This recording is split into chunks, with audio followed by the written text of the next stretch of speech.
Assalamualaikum warahmatullahi wabarakatuh. Mana kabarnya teman-teman pagi ini? Semoga dalam keadaan sehat walafiat ya. Sekarang ini lagi rame-ramenya ya di media massa, media elektronik dan media sosial tentang polusi udara. Nih, kita nggak sebutkan daerahnya di mana. Jadi kita ngobrol-ngobrol lah tentang apa itu polusi udara atau pencemaran ya. Pencemaran udara. Pencemaran itu sendiri adalah masuk atau dimasukkannya suatu zat atau benda ke dalam lingkungan tersebut, dalam hal ini ke udara ya, yang dilemparkan ke udara begitu. Nah, ada pun beberapa penyebab polusi udara atau pencemaran udara ini bisa karena ada kegiatan pembakaran ya teman-teman ya, pembakaran sampah dan pembakaran bahan bakar fosil.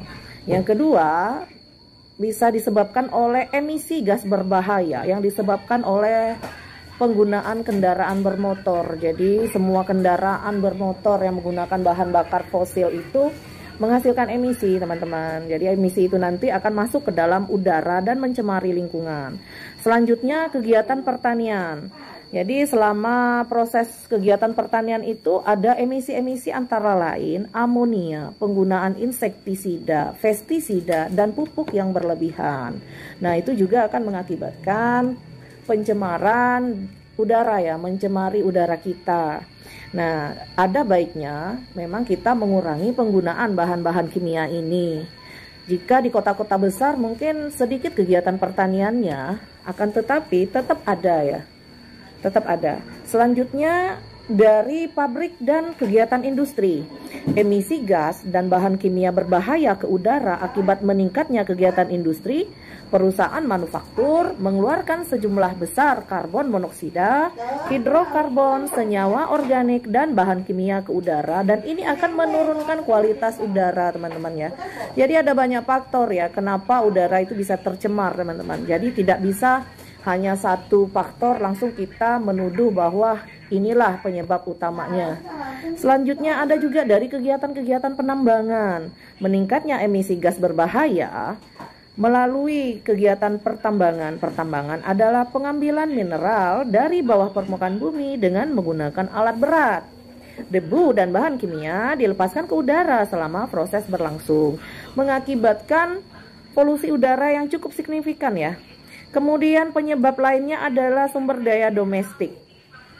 Efek dari sumber domestik seperti penggunaan cat kimia dan penggunaan AC yang berlebihan.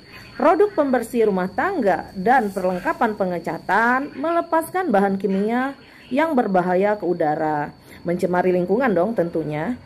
Sumber polusi lainnya adalah materi partikel tersuspensi, terkadang dikenal sebagai SPM. SPM mengacu pada partikel yang melayang di udara dan biasanya disebabkan oleh debu, pembakaran, dan faktor lainnya. Sebenarnya jenis polutan udara itu ada dua ya. Ada polutan primer dan ada polutan sekunder. Nah, polutan primer ini polutan yang dihasilkan sebagai akibat langsung dari proses. Misalnya belerang dioksida yang dihasilkan oleh pabrik. Kemudian sementara kalau polutan sekunder terbentuk dari proses intermixing atau pencampuran polutan primer, kabut asap yang merupakan kombinasi dari kabut dan asap merupakan polutan sekunder. Kemudian apa sih efek kesehatan yang terjadi akibat udara yang tercemar ini?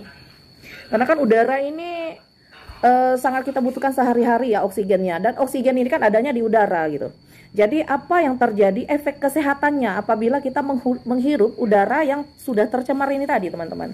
Yang pertama, kanker paru-paru. Partikel dalam polusi udara dapat menyebabkan kanker paru-paru. Ini adalah kondisi ketika sel kanker berkembang di paru-paru. Jadi kita menghirup zat berbahaya tadi, gas berbahaya tadi dari udara, dan nanti zat berbahaya tadi akan berkembang di paru-paru dan bisa menyebabkan kanker paru-paru. Nauzubillahi min zalik ya teman-teman. Jadi kita sebisa mungkin menghindari pencemaran udara dan pencemaran lingkungan pada umumnya ya teman-teman. Kemudian serangan asma. Beberapa polusi seperti asap mengandung karbon monoksida. Hal ini dapat memicu munculnya serangan asma. Ozon dalam polusi dapat mempengaruhi cara kita bernafas. Selain itu, partikel kecil seperti debu dan asap dapat tersangkut di paru-paru dan menyebabkan serangan asma.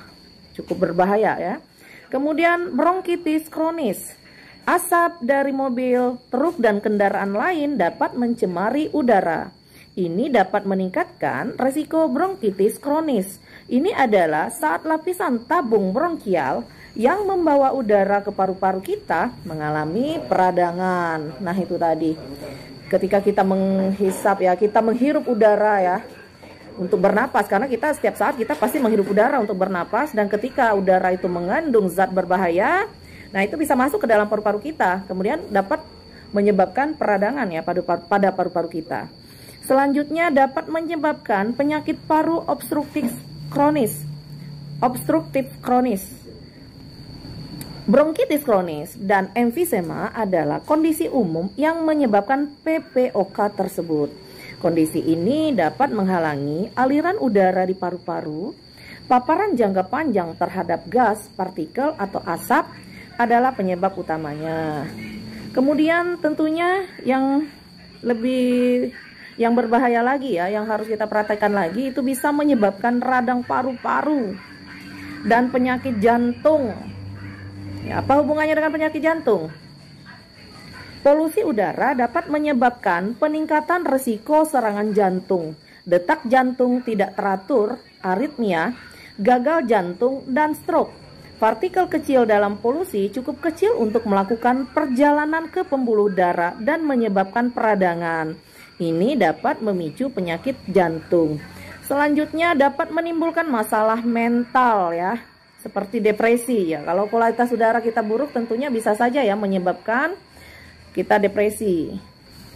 Selanjutnya penyakit autoimun. Ini adalah saat sistem kekebalan menyerang tubuh sendiri. Penyakit ini dapat merusak jaringan dan menyebabkan peradangan di sekitar jantung dan paru-paru serta memicu penyakit autoimun tertentu. Dan tentunya juga dapat mengganggu belajar dan memori. Jadi untuk para pelajar ini juga dapat menyebabkan gangguan belajar ya dan memori ya. Polusi udara dapat memiliki efek berbahaya pada otak, termasuk memperlambat perkembangan otak dan perilaku bayi. Bagi orang dewasa dan lansia, hal ini meningkatkan resiko demensia. Sudah sewajarnya teman-teman kita mengurangi paparan polusi udara dengan cara menghindari ya, ini untuk mengurangi dulu ya, menghindari berjalan di samping jalan yang ramai kendaraan bermotor. Selanjutnya, hindari berolahraga di luar ruangan atau menggunakan tempat dalam ruangan sebagai gantinya. Kemudian tinggal di dalam ruangan sampai kualitas udara membaik. Nah, tentunya yang paling penting adalah mengurangi pencemarannya ya dengan mengurangi aktivitas-aktivitas yang telah tadi saya sebutkan di atas. Demikian sharing singkat saya hari ini teman-teman, semoga ada manfaatnya. Terima kasih. Assalamualaikum warahmatullahi wabarakatuh.